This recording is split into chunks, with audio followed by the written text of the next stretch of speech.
Great Scott! Are you a sports fan who loves to have a good laugh? Oh, yeah! Then you're in the right place. I'm gonna make him an offer again. Life moves pretty fast. Patriots win the Welcome Super Bowl! to the Man Cave Chronicles. Brady has his fifth!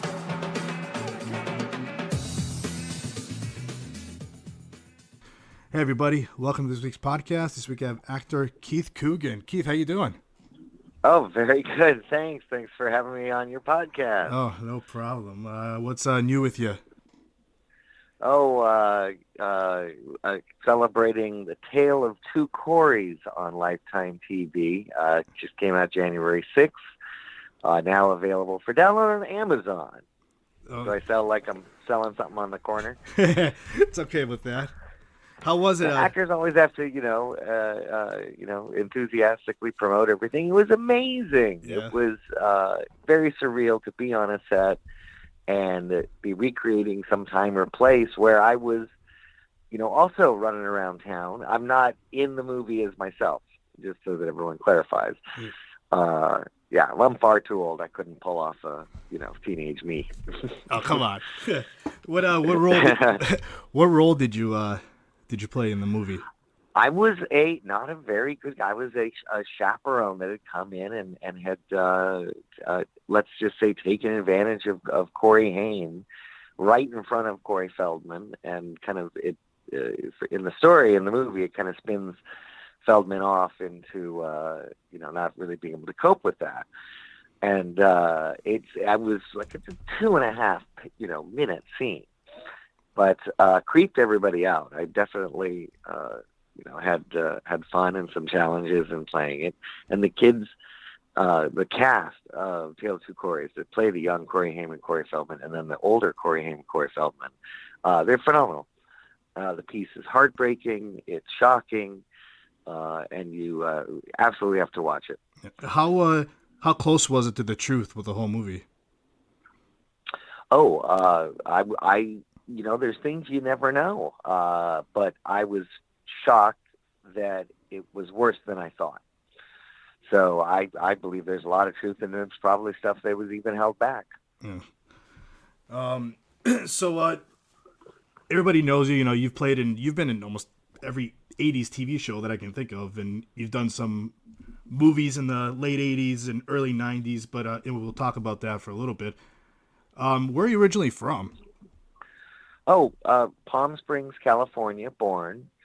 Did some time up in Sacramento until I was about 4 or 5 years old, and then expressed an interest in wanting to get on TV and, do commercials and be one of those kids running around on TV. And my mom and, we came back down to L.A. I think she rented a tennis change room of a place on the beach in the Colony in Malibu. So this would be, a back house that has no kitchen, just a bathroom and 2 little rooms next to it, basically a change room for a tennis court. And started doing and working there, and then,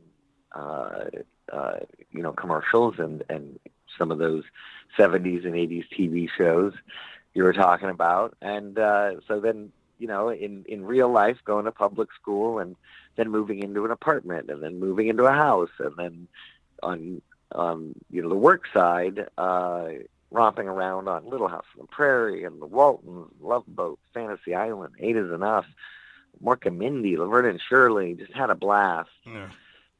Knight Rider, which I'm very proud of. Silver Spoons, Growing Pains, Just the 10 of Us. Really had a fun time because those are shows that I would watch. Definitely watched a lot of TV growing up, heavily influenced by Saturday Night Live, which my mom let me stay up until Mr. Bill. Then I had to go to bed after Mr. Bill. How was it playing in those TV shows in the 80s? Especially Knight Rider, because I'm 40 years old. You're only a few years older than me. So we grew up in the same era. Oh yeah, I loved stuff with vehicles like the A-Team or Knight Rider, or we had a show called Riptide, which is this big pink helicopter. Took place down at Marina Del Rey. Such a very strange show. Sometimes Super Train I did which is a nuclear train that goes from LA to Chicago in like 48 hours. And that was like a murder mystery week to week. It was very strange. It flopped, huge. Yeah. Nearly bankrupted NBC.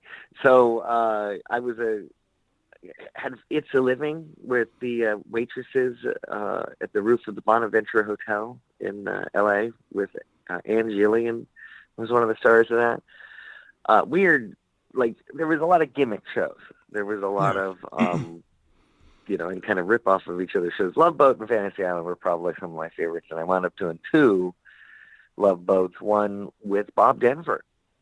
Wow. As a dad who trying to get his, kids' attention back. His kid's just buried in a comic book about, the superhero Eagle Man. So Bob Denver's request is, his wish is to become Eagle Man in the eyes of his son. And so they set up the whole, Eagle Cave and tries to win the son's heart back. And so that was really amazing to work with, Bob Denver himself. Yeah. How was it, when you say you started out acting around 5 years old, what was the first thing you did? Do you remember? Yeah, I was a stand-in, someone who would either do like a hand model or just stand there for the lighting, and then started to get on camera. And I could read pretty well and memorize no problem. I started reading probably about 3 years old, off of Cat in the Hat and stuff like that. Yeah. And so my mom would like sit there and read it with me. And after a while, I started to get, on this page, this is what they're going to say. And so these squiggly things, this must be those words. And I kind of put that together. So I started to do pretty heavy dialogue stuff, Texaco commercial, Ford commercials, Cool Whip and Kool-Aid, Charmin, KFC and McDonald's, and about 100 national commercials. And then also starting to, I did a movie of the week, one of my first jobs, with Jenna Rollins, Jane Alexander, and Clu Uliger. And it was a dad that was suing a lesbian couple for custody because, he had divorced one of the wives. And this was in the 70s when it was very progressive. And so you would get jobs and start working for certain producers. Like I worked for Aaron Spelling, and there's producers named William Blinn and Jerry Thorpe who would direct. And I worked for them a lot. Did a series in Hawaii called Mackenzie's of Paradise Cove. 5 kids, all underage, and their parents have gone missing. And they get their drunk neighbor to pretend to be their uncle so they don't get all separated by Child Protective Services. And the uncle played by Clu Uliger. So, as a kid, what were you into? Oh, I was into video games as early as, 76, 77. I'd seen Pong and was just fascinated by that. And so, through the Space Invaders and Donkey Kong and Centipede and all the kind of classics, still had, love me some video games. And got into, the big hit graphic novels in about 86 with Dark Knight and Watchmen. And as a film nerd, I would escape off to Westwood here in California, has had a dozen theaters. And so you could go and there'd always be something playing and always something new. And so I spent a lot of time in the movie theater too. Yeah. Then I was a band geek and a theater nerd. So you weren't homeschooled, then you actually went to a real school while you were... Oh yeah, public school. Yeah. And how was that? Did a lot of people come up to you while you were in school? No, it was in Malibu, the Malibu Santa Monica Unified School District. Oh my God. So it was, everyone's, had neighbors or parents or themselves, were involved in, quote, the industry. And so they could give a rat's ass. Yeah. I did not really get bothered. I think I got socked once or twice in the stomach, stuffed in a trash can. Oh, you're that guy on TV. It was no big deal. I think other kids had it much worse in terms of the bullying. Yeah. So where did you end up going to college after after high school? So I went to Samo High and then took the California High School Proficiency Examination the moment I had finished the half of, I think, 10th grade. So after 10th grade, and our high school was only 10th, 11th, 12th. So after finishing my sophomore year of high school, I went to Santa Monica City College and started classes there, but got Adventures of Babysitting just weeks into that semester. And because of basically a GED, I wasn't emancipated, but because I graduated high school, I could work as an adult. So longer school hours, no school requirement on the sets, and no guardian required. So at 16 years old, I'm off, up to Canada to go shoot Adventures of Babysitting. And that was about it. Then I did maybe LACC. I took a Java programming, object-oriented programming class, which I got an A, minus. I lipped off in class a lot, so. Yeah. Do you still dabble with a little programming? Oh yeah, I love it. Yeah. Yeah. I'm in the IT world. That's why I asked. Right. Oh no, yeah. Everyone calls me and they're, hey, you're gonna have an issue with my computer. So after college and everything, and you said you went into other projects and everything. Who did you look up to in acting? Oh, back then there was, pretty much a consensus of like Robert De Niro and Dustin Hoffman and Christopher Walken, and I also looked at, up to my own peers or anyone, even clustered in the same age group of looking up to Patrick Dempsey and Corey Haim and Corey Feldman and Christian Slater and River Phoenix especially. And also was aware of, classic film and loved the great directors and especially the auteur 70s, Indy, Lucas, Spielberg, Coppola, Cimino, De Palma.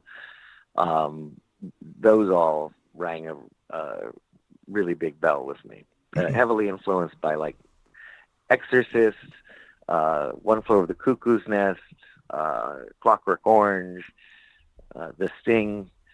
So I loved, whatever Hollywood was pumping out. I loved it. And 80s film, probably saw every single movie between, 82 and, 89 in a movie theater. Yeah. And I don't know if the listeners know now that your grandfather was Jackie Coogan. He was one of the first child actors. How was it, having him as a grandfather? Oh, he was just a regular old grandfather, and he would remind everyone, of course, from time to time. And I didn't really catch on until I was a little older, maybe 8 years old.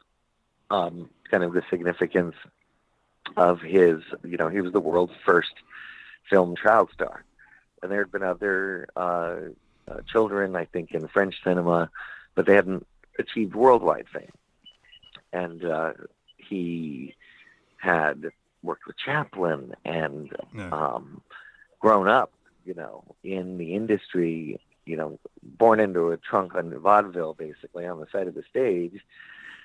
And so this was his, he was a master at this profession and had done it for so many years and shifted gears into television or playing heavies in sci-fi and B movies and doing head movies.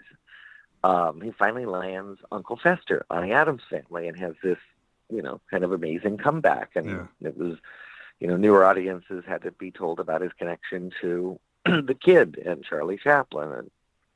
And so that was remarkable and a relief when you are warned ahead of time that if you're going to do this as an actor, that it's very cyclical and you can have your ups and your downs and comebacks and it's really just focused about doing the work, being prepared, being professional, and giving it everything that you got. How was it auditioning for TVs and movies in the 80s and early 90s? Well, it's navigating the streets of LA to go hit up, 2 or 3 different auditions in an afternoon, and you only have between a little bit after 3 o'clock and 6 o'clock to school. I don't know what they're doing now. I've heard that there are some casting directors or rumors that they've been having calls earlier than that because so many of the children in the industry go to private schools or schools that cater to kids in the industry where the schedule is really flexible. It's self-guided. And also because of private tutoring on the sets, when you do work and you're a child in the industry, you get 3 hours a day. And most of the time, you're the only kid on a show, especially in like 70s and 80s. Maybe a few kids, but a lot of times it would be 3 hours one-on-one. And so you'd be through all the textbooks. You'd be done, taking all this to get past it. Now, do you have the same social experience as being in, a public school or growing up like a, quote, regular kid? And remember, This is really just the same obsession you could apply to football team or being in band or, really being into science, whatever it is, that it's similar. It's the same kind of dedication and the time they have to put into it and the other competition. So then you go run into town and find parking and run in and sign in, and you see all the other kids there that are going up for your role with their families and their moms and their dads. And then you run into the room and you get 2 minutes, hello, and then read the scene and maybe get a piece of direction, read the scene again, and then get out. And then run to the next audition. Wow. And now it seems like auditions are like you could do everything through the computer. Yeah, I did. I got the Tale of Two Coreys. I actually got off of an iPhone audition. So you just do like you just film yourself for like 2 minutes and just send it in? I did. My wife was actually behind the camera, the iPhone. And that was, I'd heard rumors like House had been cast while House was shooting Flight of the Phoenix in like Namibia. And I was like always inspired to book a job based on a video audition. Now, granted, I didn't get the audition of the person I went up for. I got another part in it, but still, it counts. Yeah. Did you ever audition for any like iconic 80s movies that you almost had and you didn't get and you were, somebody else got and you were like, oh man, I was almost in this movie?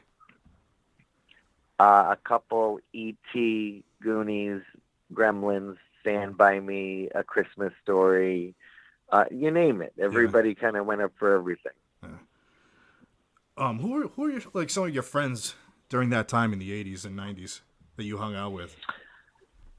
Oh, well, one of my best friends, Gabe Jarrett, who was Mitch in Real Genius.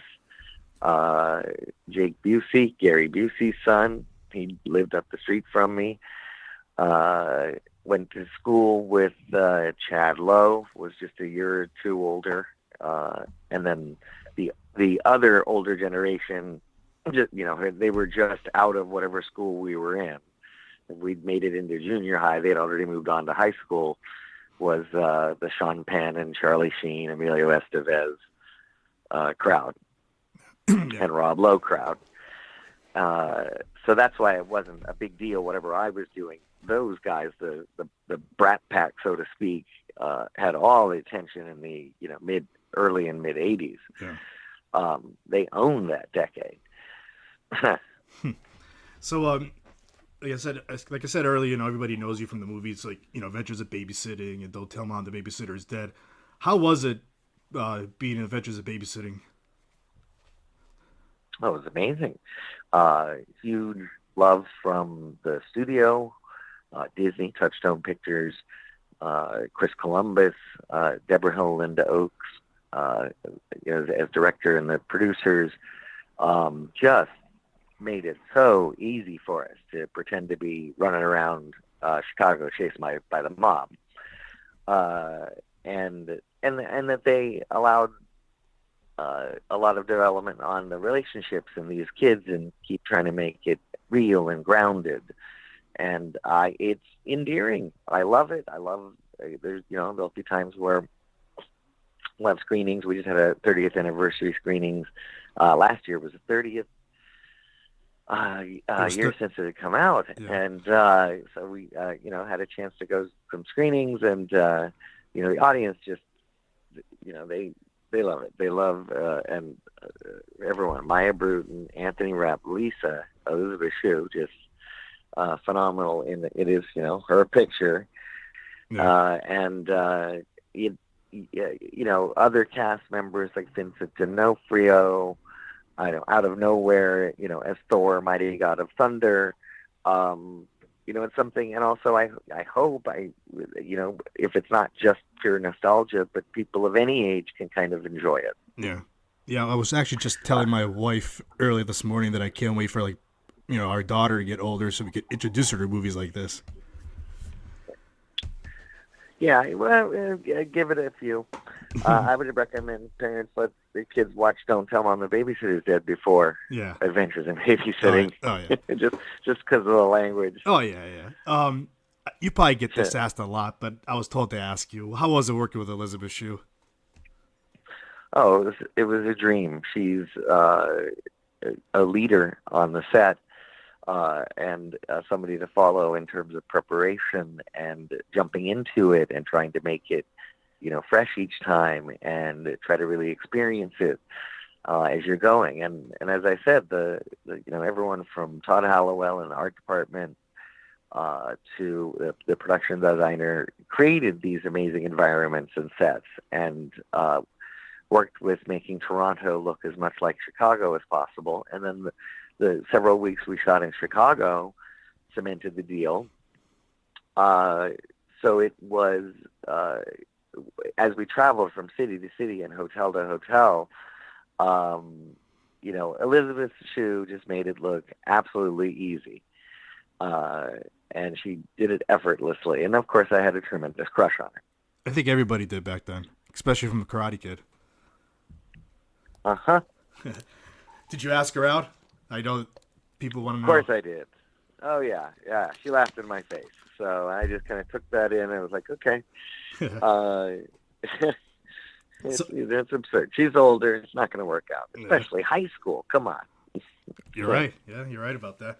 And how was it working on the set for Don't Tell Mom The Babysitter's Dead with Christina Applegate? Oh, a big, fun summer romp. We shot it in really hot summer, just north of LA, about 40 minutes in Santa Clarita, which is near Magic Mountain.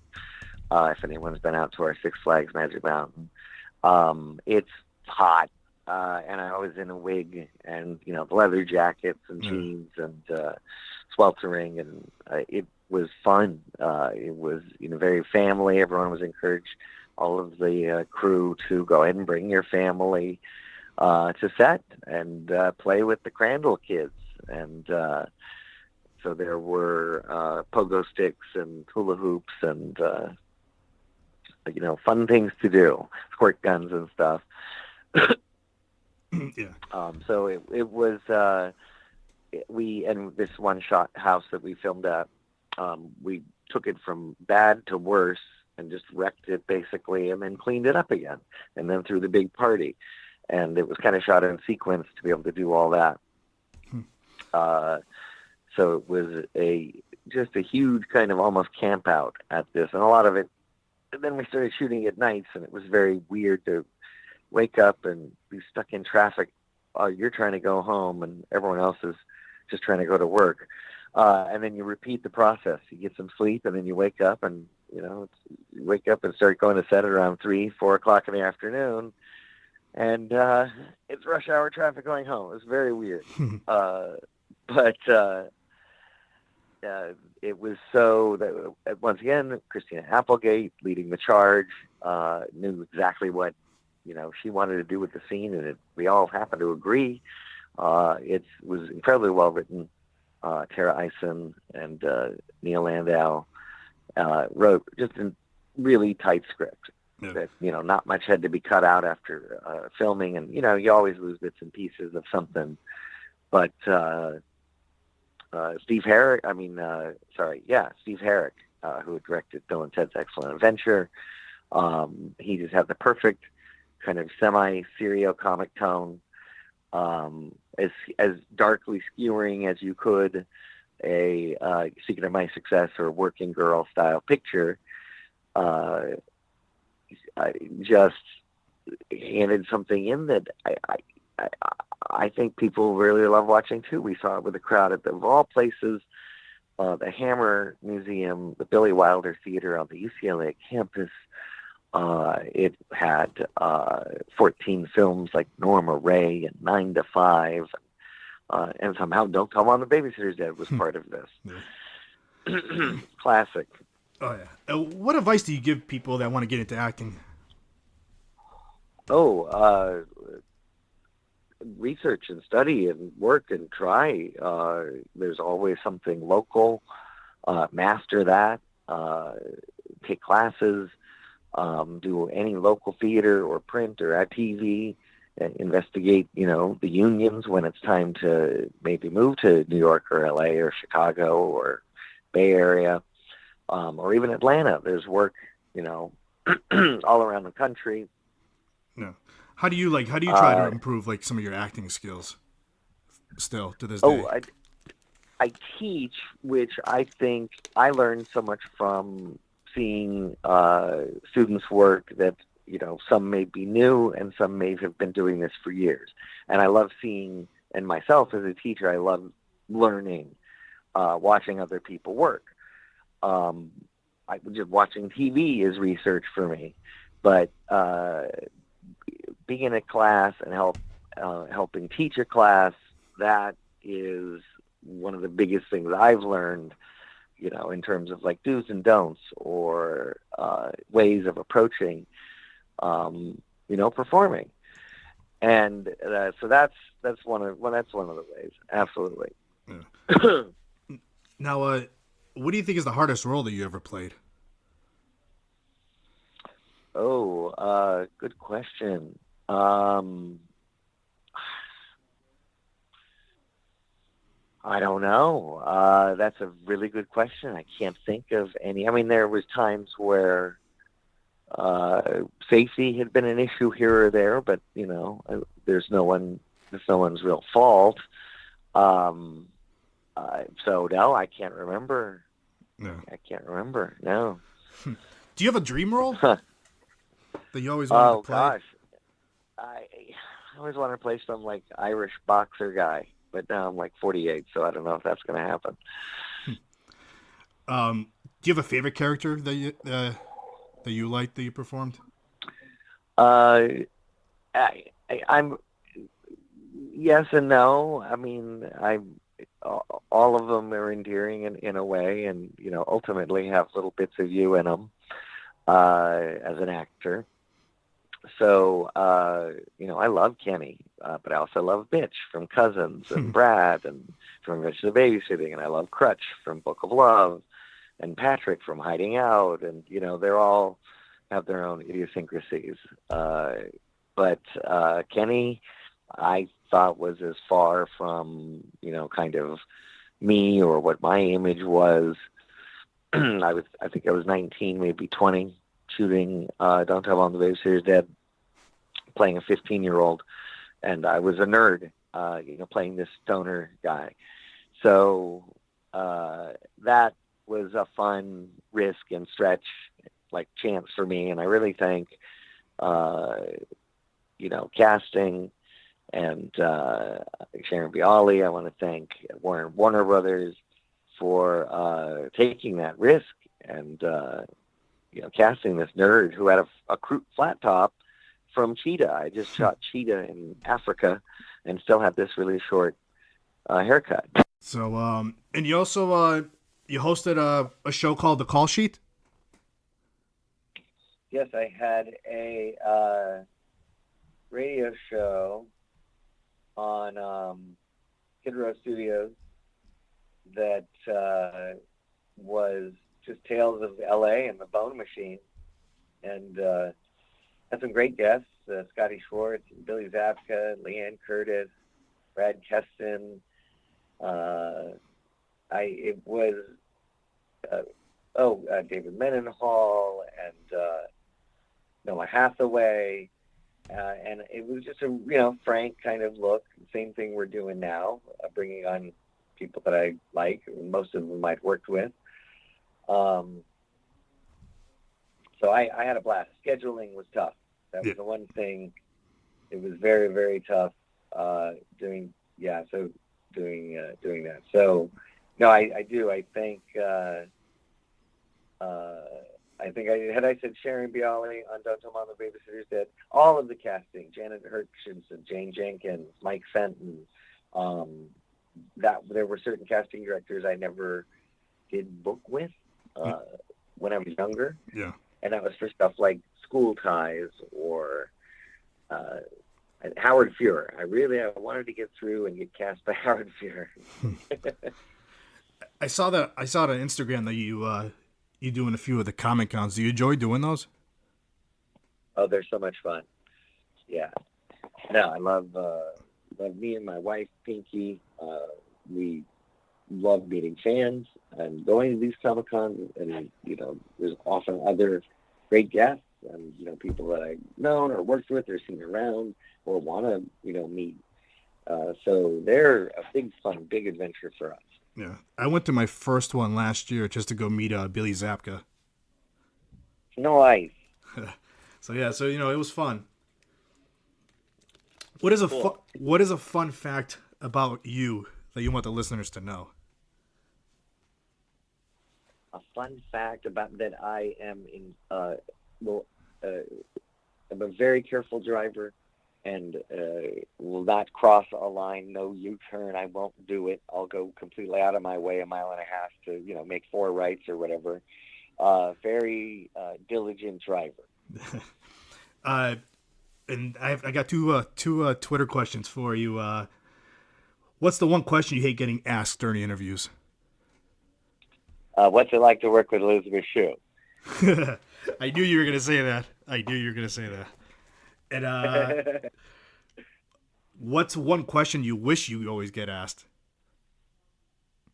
Anything about my grandfather, because I love talking about him and his work. He had done all these great pieces, lost all of his money. There's a labor law named after the Coogan Act that protects kids now. 15% of their money put away into a block trust account, and safety conditions and working hours on the set, school requirements on the set, all because of him. And then, married Betty Grable, divorced Betty Grable, fought in World War II, glider pilot over Burma, made it through B movies and sci-fi westerns, playing bad guys, good guys, then Uncle Fester, and just, and having a great family. That was the thing. When you asked about my grandfather earlier, he was just grandpa. Yeah. There's grandpa in his chair with his iced tea, watching his programs, and we loved him very, very much. And when he died, Los Angeles during Thanksgiving was always an Addams Family marathon, the original show. And so we'd put it on in another room, and every once in a while you hear Grandpa's voice coming out of the speaker. So finally, you dabbled with a little bit of stand-up comedy also, haven't you?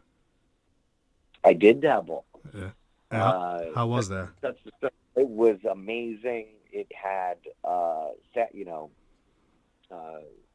to write my own act. And the one online is the first time I've ever done it. It had to be the first time. It's called The Virgin Sacrifice at West Side Comedy. And it was nerve-wracking, but I prepared and had a lot of friends and family in the audience. So it was, and amazing people that went up before, all known comics, just kind of setting everybody up. But it was, then I tried it again, Coyotes of Comedy out in Redlands, and kind of bombed. It fizzled for a while, and I kind of learned and listened to the audience. So I've learned a lot. I've only done it twice now, but loved it. It's scary. Yeah. I agree. All right, and finally, how can the listeners find you online? KeithCooganOnline.com, Twitter, Keith Coogan, Instagram, Keith Coogan. All right, and is there anything else you want to share with the listeners before we end this? Oh, no. Just thanks for listening,